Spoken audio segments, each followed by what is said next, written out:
Ibrahim Traoré sat quietly in his office, looking through reports on his desk. As the leader of his country, he had to be careful about everything. The clock on the wall showed 11 p.m., but his work was far from over. His phone buzzed. A text message from an unknown number. Need to meet. National security at risk. Tomorrow 6 a.m. Central Park. Ibrahim frowned. Who would send such a message? He had learned to trust his instincts during his years in military service. Something felt wrong, but he couldn't ignore a possible threat to national security. That night he couldn't sleep. He thought about the many challenges his country faced. Foreign powers were always trying to gain influence, and resources were constantly at risk of being stolen or controlled by outsiders. At 5:30 a.m., Ibrahim left his residence with 2 trusted bodyguards. "Stay 20 steps behind me," he instructed them. "I need to appear alone, but I want you watching." The morning air was cool as he entered the park. Few people were around at this early hour. Ibrahim walked slowly, scanning the area with careful eyes. A man in a gray suit appeared from behind a large tree. He was tall with light brown hair and carried a small black briefcase. His eyes darted nervously around the park. "Mr. President," the man said quietly as Ibrahim approached. "Thank you for coming. My name is James Wilson from the Western Embassy." Ibrahim nodded but remained silent. He had dealt with embassy officials before and knew they often had hidden agendas. "I have sensitive information," Wilson continued, opening his briefcase slightly. "There's a plot against your government. People within your inner circle are working with foreign interests to undermine your leadership." Ibrahim's face remained calm despite the alarming claim. "That's a serious accusation. Do you have proof?" Wilson pulled out a folder. "These documents show money transfers to 3 of your ministers. They're being paid to share government secrets and influence policy decisions." As Ibrahim reached for the folder, he noticed something odd. Wilson's hands were shaking, but his eyes weren't showing fear. They showed calculation. Ibrahim had seen this look before in people who were setting traps. "Why come to me directly?" Ibrahim asked. "Your embassy has official channels for sharing security concerns." Wilson shifted his weight. "This is too sensitive. My own government doesn't know I'm here. I'm risking my career because I believe in your leadership." The praise felt hollow. Ibrahim had never met this man before, yet he claimed to admire his leadership. Something wasn't adding up. "These ministers," Ibrahim said casually, "which 3 are involved?" "Minister Cohn, Minister Ouedraogo and Minister Diallo," Wilson replied quickly. Ibrahim's suspicion grew stronger. Minister Diallo had died in a car accident 2 months ago. This man didn't know basic facts about the government. "I appreciate your concern," Ibrahim said, taking the folder. "I'll look into this matter personally." As they parted ways, Ibrahim signaled his bodyguards to follow Wilson discreetly. Walking back to his car, he opened the folder. Inside were documents that looked official but contained strange errors that no real intelligence officer would make. Back in his office, Ibrahim called his head of security, Colonel Sankara. "I need everything we have on a James Wilson from the Western Embassy," he ordered. "And place Ministers Cohn and Ouedraogo under subtle surveillance. Report directly to me." Ibrahim stared out his window at the city waking up. The meeting troubled him. Was Wilson simply an incompetent spy, or was this the beginning of something more dangerous? His instincts told him this was just the tip of something much bigger. Someone was trying to create division in his government by planting false information. But who was behind it and what was their real goal? Ibrahim decided to play along for now. Let Wilson and his handlers think their plan was working. The best way to catch a spy was to give them enough rope to hang themselves. "Sir?" his assistant called from the doorway. "The cabinet meeting starts in 5 minutes." Ibrahim nodded, his mind already forming a plan. He would watch everyone closely today, looking for any sign of unusual behavior. The game was just beginning. Ibrahim entered the weekly cabinet meeting with a calculated expression.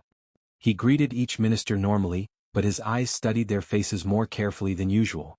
If there was a traitor among them, he would need to spot the signs. "Before we begin," Ibrahim announced, "I want to address a security concern.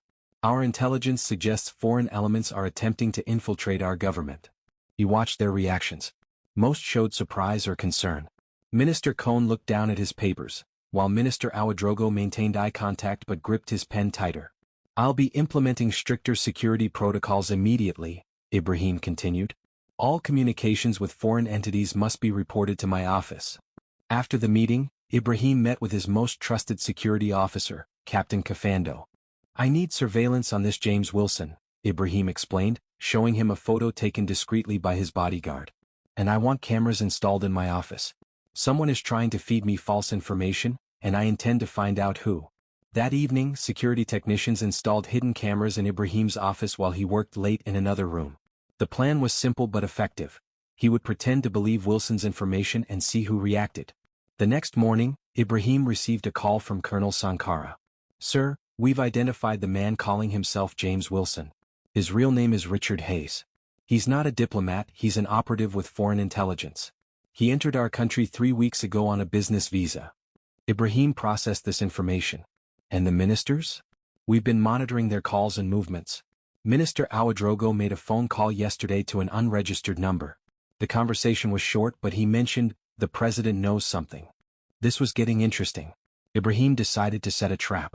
He called Minister Ouedraogo to his office.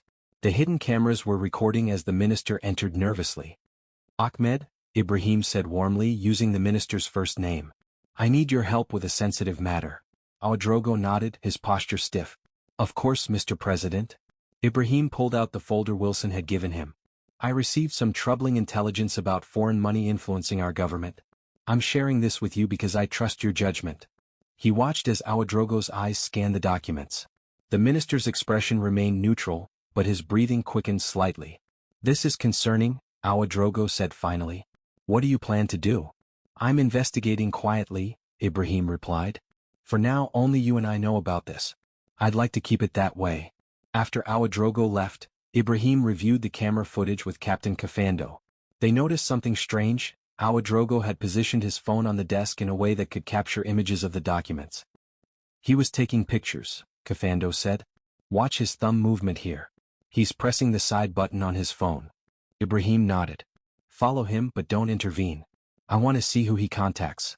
Later that day, surveillance reported that Ouedraogo had met with a woman at a cafe downtown. She was identified as Marie Laurent, a cultural attaché at the Western Embassy. "Cultural attaché," Ibrahim repeated with a grim smile. "The classic cover for intelligence work." That evening, Ibrahim received an unexpected visitor. His former military colleague, now General Zongo, arrived at his residence looking troubled. "I came as soon as I could," Zongo said when they were alone. "There's talk within military circles. Some are saying you're planning to accuse innocent ministers of treason to consolidate power." Ibrahim raised an eyebrow. "And where did you hear this?" "It's spreading among senior officers. The story goes that you've manufactured evidence against loyal ministers who oppose your policies." The disinformation campaign was moving faster than Ibrahim had anticipated. Someone was trying to turn the military against him by twisting his investigation into something sinister. "Thank you for telling me this," Ibrahim said. "It confirms what I suspected. We're dealing with a coordinated effort to destabilize our government." As General Zongo left, Ibrahim's phone buzzed with a message: "Need to meet again. More information. Same place tomorrow morning." The spy was getting bolder. Ibrahim decided it was time to change tactics. Ibrahim didn't sleep that night. Instead, he worked with Colonel Sankara to develop a plan. If foreign agents were trying to manipulate him, he would turn the tables on them. "We'll feed them what they want to hear," Ibrahim explained. "Make them think their plan is working." By morning they had crafted a careful strategy. Ibrahim would meet Wilson again, but this time he would bring hidden recording devices. More importantly, he would share false information of his own. At 6 a.m. Ibrahim returned to the park. Wilson was already waiting, looking more confident than before. "I have more evidence," Wilson said immediately. "Your Minister of Finance is also involved. She's been helping funnel state funds to private accounts." Ibrahim nodded gravely. "I've begun investigating based on your previous information. In fact, I've discovered something disturbing about our military weapons procurement program. There seems to be a security breach." Wilson's eyes flickered with interest. Ibrahim had just offered valuable bait. Information about military capabilities was always high on any foreign intelligence wish list. "What kind of breach?" Wilson asked, trying to sound casual. "Our new defense system procurement details may have been compromised," Ibrahim said. "I've ordered a complete audit of the program and moved the sensitive files to my personal safe." This was entirely false, but Ibrahim watched as Wilson mentally recorded this information. The trap was set. "Be careful who you trust," Wilson warned. "The network of corruption runs deep." After the meeting, Ibrahim went straight to General Zongo's office at military headquarters. "I need your help," Ibrahim said once they were alone. "We're going to catch a spy together." Ibrahim explained his plan. They would spread word of an emergency meeting about the compromised defense program, but each person would receive slightly different information about the meeting time. This would help identify the leak. Are you sure about this? General Zongo asked. If we're wrong, we could create unnecessary panic. I'm certain, Ibrahim replied. The game is already in motion. Now we need to control it. That afternoon, Ibrahim called Minister Ouedraogo to his office again. The hidden cameras were still recording. I've made a decision based on that intelligence, Ibrahim told him. I'm moving all sensitive military procurement documents to a secure location. As of tonight, they'll be in the safe in my private study. Ouedraogo nodded. That seems wise, Mr. President. Hours later, surveillance reported that Ouedraogo had met with Marie Laurent again. Shortly after, Colonel Sankara called with urgent news. Sir, we've intercepted communications between the so-called Wilson and his handlers. They're planning something tonight. They mentioned your residence and the safe. Ibrahim smiled. Perfect. Make sure all security measures are in place. That night, Ibrahim pretended to leave his residence for an emergency meeting. Instead, he slipped into a secure room where he could monitor the security cameras. Special Forces soldiers were hidden throughout the property, waiting. At 1:43 a.m., the sensors detected movement in the garden. Two figures in dark clothing approached the house. They disabled the exterior alarm system with professional efficiency. They have inside knowledge of our security setup, Colonel Sankara noted. Only someone with access to the presidential security protocols would know how to bypass those systems. The intruders entered through a service entrance and moved directly toward Ibrahim's study. There was no hesitation in their movements, they knew exactly where they were going. As they worked on opening the safe, Ibrahim gave the signal. Lights flooded the room as Special Forces soldiers emerged from hiding places. The intruders were captured without a shot being fired. One was a foreign operative known to intelligence services. The other was a shocking revelation. Captain Traoré, one of Ibrahim's own security team members. We have our inside man, Ibrahim said grimly. Now let's see who he's been working with. The interrogation room was cold and bare. Ibrahim watched through one-way glass as Captain Traoré sat handcuffed to a metal table. The man who had sworn to protect the president was now revealed as a traitor. Has he said anything? Ibrahim asked Colonel Sankara. Nothing useful yet. He keeps asking for diplomatic immunity, claiming he works for the Western Embassy. Ibrahim nodded. Let's see what his partner has to say. In another room, the foreign operative was being questioned. Unlike Traoré, he had no local connections to protect him. His name is Michael Reeves, Sankara reported. Professional spy. He's worked in 3 other African countries before coming here. Under pressure, he revealed that their mission was part of something called Operation Sandstorm. Ibrahim frowned. Find out everything about Operation Sandstorm. And bring Minister Ouedraogo in for questioning. When confronted with evidence of his meetings with Marie Laurent, Ouedraogo broke down quickly. They approached me 6 months ago, he confessed. They said they just wanted information about infrastructure projects. I needed the money for my daughter's medical treatment abroad. I never intended to betray the country. But you photographed classified documents in my office, Ibrahim said coldly. Ouedraogo lowered his head. They kept asking for more. When I wanted to stop, they threatened to expose me. Ibrahim studied the man he had once trusted. Who else is involved? Ouedraogo hesitated.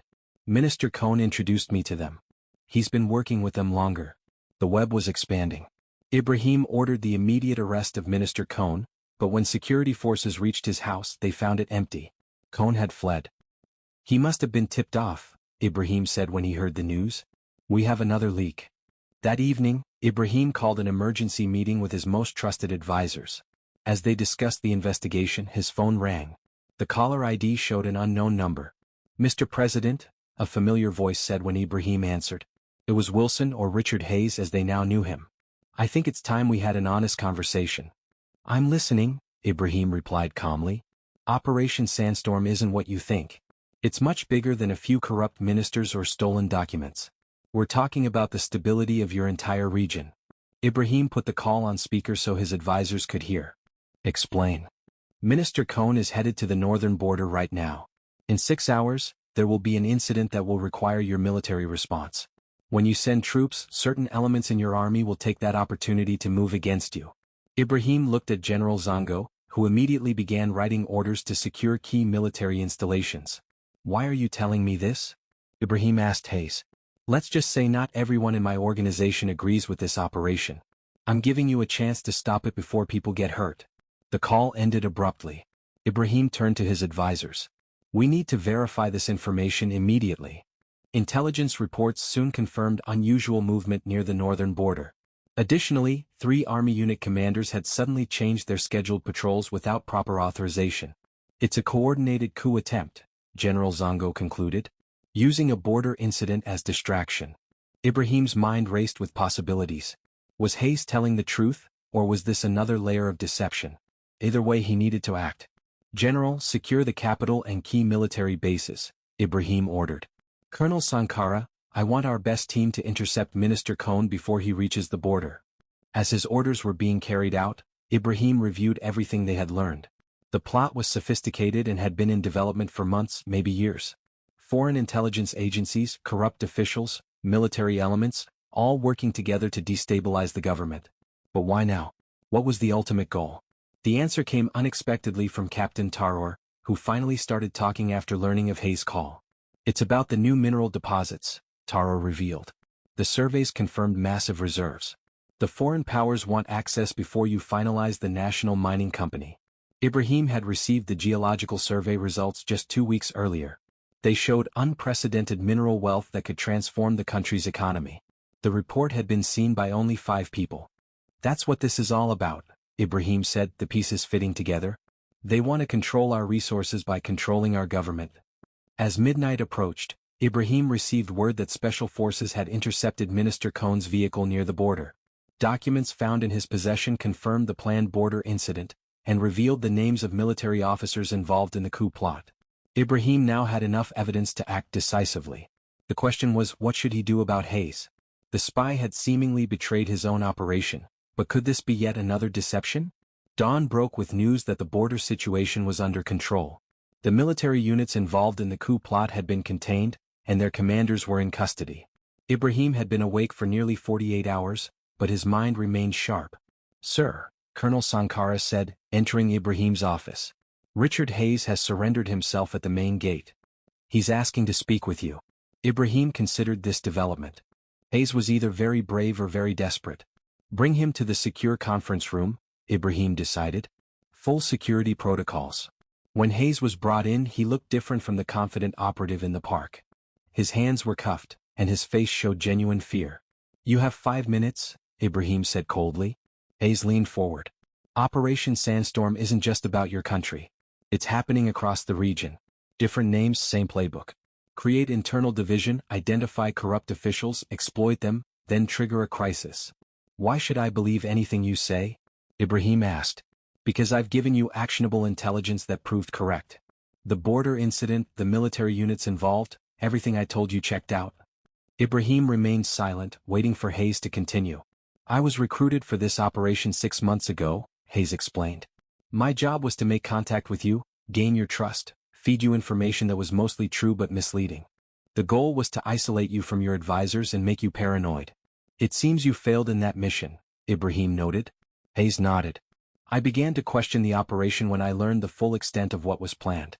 They weren't just trying to influence your government, they want to replace it entirely. Ibrahim studied Hayes carefully. The man appeared sincere, but spies were professional liars. What do you want from me? Ibrahim asked. Protection. My handlers know I've betrayed them. I can't go back. Ibrahim considered the request. And in return? I'll give you everything. Names, contacts, future operations. Including the location of Minister Cohn's meeting tonight with the regional director of the operation. This was potentially valuable information, but Ibrahim remained cautious. If you're setting a trap, I know the consequences, Hayes interrupted. I'm betting my life on this. Ibrahim made his decision. You'll remain in custody. If your information proves accurate, we'll discuss your future. As Hayes was led away, General Zongo approached Ibrahim. Do you trust him? Not entirely, Ibrahim admitted. But we'll use his information carefully. Hayes had revealed that Minister Cohn was scheduled to meet his foreign handler at an abandoned factory outside the city at 9 p.m. Ibrahim organized a special operation to monitor and potentially intercept this meeting. As night fell, Ibrahim watched from a secure command center as his forces took position around the factory. Video feeds showed the dark building from multiple angles. At 8:47 p.m. Minister Cohn arrived looking nervous. 13 minutes later, A black SUV with diplomatic plates pulled up. A woman emerged, Marie Laurent, the same cultural attaché who had met with Ouedraogo. "Audio is live," a technician announced, and the room fell silent as they listened to the conversation. "Everything is falling apart," Cohn was saying. "The president knows about the plan. People are being arrested." Laurent remained calm. "The situation is still salvageable. We need you to reach out to General Mbeki. He's still loyal to our cause." Ibrahim and General Zongo exchanged alarmed looks. General Mbeki commanded the largest military division in the country. "I can't," Cohn protested. "It's too dangerous now." The president is one man," Laurent interrupted sharply. "Remember what we discussed. If he becomes a problem, there are permanent solutions." The implication was clear. Ibrahim felt a chill as he realized they were discussing his assassination. "That wasn't part of the plan," Cohn said, sounding shocked. "Plans evolve," Laurent replied coldly. "Now, here's what you need to do." Ibrahim had heard enough. He gave the signal, and special forces moved in, arresting both Cohn and Laurent. Despite her diplomatic status, the evidence of planning assassination against a head of state was enough to override immunity. Back at the presidential palace, Ibrahim confronted Hayes with the information they had gathered. "You were right about the meeting," Ibrahim acknowledged. "But they mentioned a permanent solution for me. Was that part of Operation Sandstorm too?" Hayes looked genuinely surprised. "No. The operation was about influencing and controlling, not assassination. Someone has escalated things." Ibrahim believed him. The fear in Hayes' eyes couldn't be faked. "Who is above Laurent in the operation?" "The regional director is a man named Victor Strauss. He operates out of a neighboring country, never entering yours directly. He reports to government officials who maintain plausible deniability." Ibrahim nodded. "We need to find Strauss." "That won't be easy," Hayes warned. "He's well protected and extremely cautious." "Then we'll make him come to us," Ibrahim decided. Ibrahim called his closest advisors together for what might be the most important strategy meeting of his presidency. "We've uncovered a significant threat," he began. "Foreign powers are attempting to control our government through bribery, blackmail, and even violence. But now we have an opportunity to turn the situation around." The advisors listened intently as Ibrahim outlined what they had learned about Operation Sandstorm.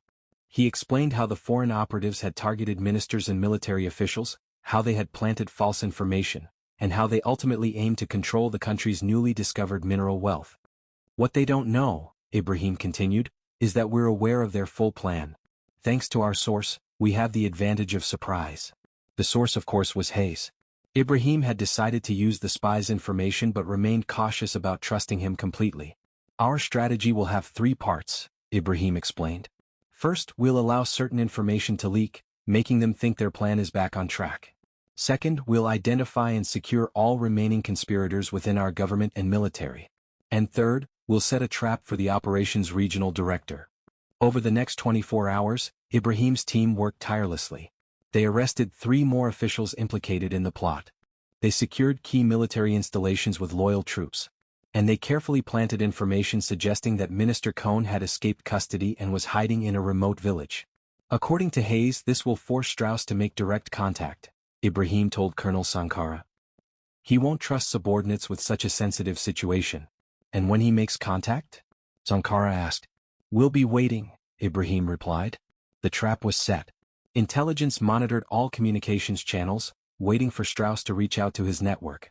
Ibrahim himself kept a low profile, making his enemies believe he was still unaware of the full extent of their operation. 3 days passed with no contact. Ibrahim began to worry that Hayes had been mistaken about Strauss's reactions. But on the 4th day, surveillance picked up an encrypted message sent to a phone previously used by Minister Cohn. "We've intercepted it," Colonel Sankara reported. "They're arranging a meeting for tomorrow night at the old coffee plantation outside the city." Ibrahim studied the message. "This is our chance. But we need to be extremely careful." Strauss didn't rise to his position by being careless. They spent hours planning the operation. Special forces would surround the plantation, but stay hidden until Strauss arrived. Video and audio recording equipment would document everything. Most importantly, they needed Strauss to incriminate himself clearly on record. "I want to be there," Ibrahim insisted when the plan was finalized. General Zongo objected strongly. "Mr. President, it's too dangerous. If something goes wrong, the country needs to know who was behind this plot," Ibrahim interrupted. "My presence gives legitimacy to what we're doing." This isn't a secret police action, this is the legitimate government defending itself from foreign interference. Eventually, his advisors reluctantly agreed, though with additional security measures. As the operation day arrived, Ibrahim felt both tension and confidence. Everything was in place.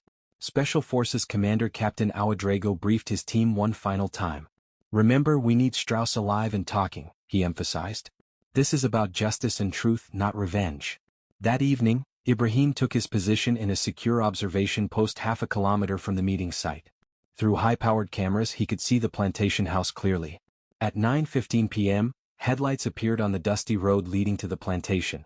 A luxury SUV with foreign plates pulled up, and a tall, gray-haired man stepped out. He matched the description of Victor Strauss. Strauss entered the plantation house, where an operative posing as Cohn's associate was waiting. Hidden cameras captured their conversation. "Where is Minister Cohn?" Strauss demanded. "He's nearby," the undercover agent replied. "He wanted me to make sure it was safe first." Strauss looked annoyed. "Tell him the operation is proceeding despite the setbacks. We've activated our backup assets in the military.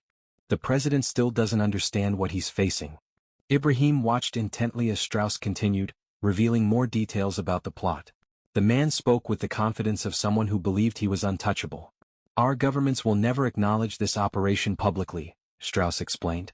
"But when we control the mineral resources through our chosen officials, everyone profits. Ibrahim Traoré is an obstacle to progress. He needs to be removed one way or another." Ibrahim had heard enough. He gave the signal and special forces moved in. Strauss was arrested without resistance, though the look of shock on his face when he realized what was happening was something Ibrahim would remember for a long time. Back at the presidential palace, Ibrahim prepared for what would come next. With Strauss in custody and substantial evidence of the foreign operation, it was time to reveal everything to the public. "Prepare a national address for tomorrow morning," he told his staff. "And contact the foreign ambassadors. I want them in my office before the announcement." That night, Ibrahim reflected on the events that had led to this moment. What had started with a suspicious meeting in a park had uncovered a complex international conspiracy. The fight wasn't over, powerful interests would not simply abandon their plans, but now they would be forced to operate in the light. Next morning, security was heightened, and the atmosphere was tense but determined. In the main conference room, ambassadors from several Western countries waited nervously. None of them knew exactly why they had been summoned so urgently. At precisely 8 a.m. Ibrahim entered the room. His expression was serious but composed as he took his seat at the head of the table. "Thank you for coming on such short notice," he began. "I've called you here because we have a situation that directly involves your governments." The ambassadors exchanged uneasy glances. Ibrahim continued, his voice firm. "Over the past week, my security forces have uncovered and dismantled a foreign intelligence operation aimed at destabilizing our government. This operation, codenamed Sandstorm, involved bribing officials, spreading false information, and even planning violence against legitimate authorities." He pressed a button, and screens around the room displayed photos of Richard Hayes, Marie Laurent, and Victor Strauss, along with documented evidence of their activities. "These individuals have been arrested within our borders while engaged in espionage and conspiracy," Ibrahim stated. "Most seriously, we have documented evidence of their plot to remove me from office by any means necessary." The ambassador from the Western nation most implicated in the plot leaned forward. "Mr. President, these are serious allegations.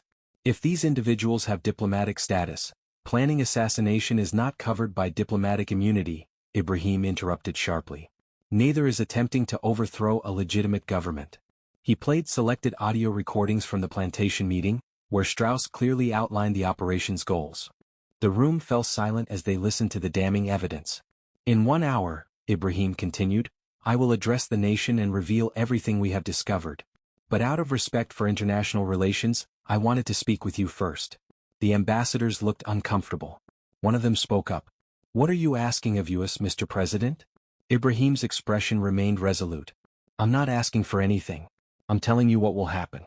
Your governments will acknowledge this operation, apologize for this violation of our sovereignty, and promise to respect our right to develop our natural resources without interference. Otherwise, all diplomatic relations will be suspended, and the full evidence will be presented to international bodies." The meeting continued for another 30 minutes, with ambassadors making phone calls to their capitals and receiving hasty instructions. By the end, most had agreed to Ibrahim's terms, recognizing that the evidence was too strong to deny. At 9 a.m., Ibrahim stood before television cameras to address his nation. Millions watched as he calmly and clearly explained the plot that had been uncovered. "My fellow citizens," he began, "today I stand before you to reveal a truth that may be difficult to hear. Foreign powers, interested only in exploiting our natural resources, attempted to manipulate our government through corruption and violence." He described how the operation had targeted vulnerable officials, how they had planned to create artificial crises, and how they ultimately aimed to install a puppet government that would allow foreign corporations to control the country's newly discovered mineral wealth. But their plan failed, Ibrahim continued, his voice growing stronger. It failed because of the loyalty of many brave men and women in our security forces. It failed because some of those they tried to corrupt chose patriotism over personal gain. And it failed because we refused to be divided. He announced the arrests that had been made and the evidence that had been gathered. He explained that the foreign governments involved had been confronted and had agreed to acknowledge their wrongdoing. "This is not about creating hostility with other nations," Ibrahim clarified. "It is about demanding respect. We are a sovereign nation. Our resources belong to our people. Our future will be decided by our citizens, not by foreign interests operating in the shadows." The speech was met with widespread support across the country. Citizens gathered in public squares, many waving national flags. Ibrahim's approval ratings soared as people rallied behind his strong stance. In the following days, the implicated foreign governments issued carefully worded statements acknowledging inappropriate activities by certain officials and promising to respect the nation's sovereignty. International media covered the story extensively, bringing global attention to the issue of foreign interference in resource-rich nations. 1 week after his public address, Ibrahim met with Richard Hayes one final time. The spy had provided valuable information that helped expose the plot, but he remained in custody, his future uncertain. "What happens to me now?" Hayes asked as they sat across from each other in a secure room. Ibrahim studied him thoughtfully. "That depends. Was your cooperation genuine, or just self-preservation?" Hayes looked down at his hands. "It started as self-preservation," he admitted. "But seeing how far they were willing to go, the assassination plans, the complete disregard for your country's sovereignty, it became something else. I couldn't be part of that." Ibrahim nodded slowly. "I believe you. Which is why I've made arrangements. You'll be transferred to a third country, one with no involvement in this situation. You'll have a new identity, some resources to start over. The alternative was a very long prison sentence." Relief washed over Hayes' face. "Thank you, Mr. President." "Don't thank me," Ibrahim said firmly. "What you did was right, but it doesn't erase your participation in the early stages of this operation. Consider this a chance to live differently." As Hayes was led away, Colonel Sankara entered the room. "Sir, the Mining Council is waiting for you. They're ready to discuss the National Development Plan for the new mineral resources." Ibrahim stood, straightening his jacket. "Let's not keep them waiting. We have a country to build." The conspiracy had been exposed, the foreign interference pushed back, and now the hard work of development could begin. Ibrahim knew there would be other challenges, other attempts to control his country's resources. But he had shown the world that his nation would not be manipulated from the shadows. As he walked toward the meeting room, Ibrahim felt a sense of cautious optimism. The truth had been revealed, and with it came an opportunity for genuine progress that would benefit his people, not foreign interests. The battle for true independence continued, but today at least, sovereignty had prevailed. The end.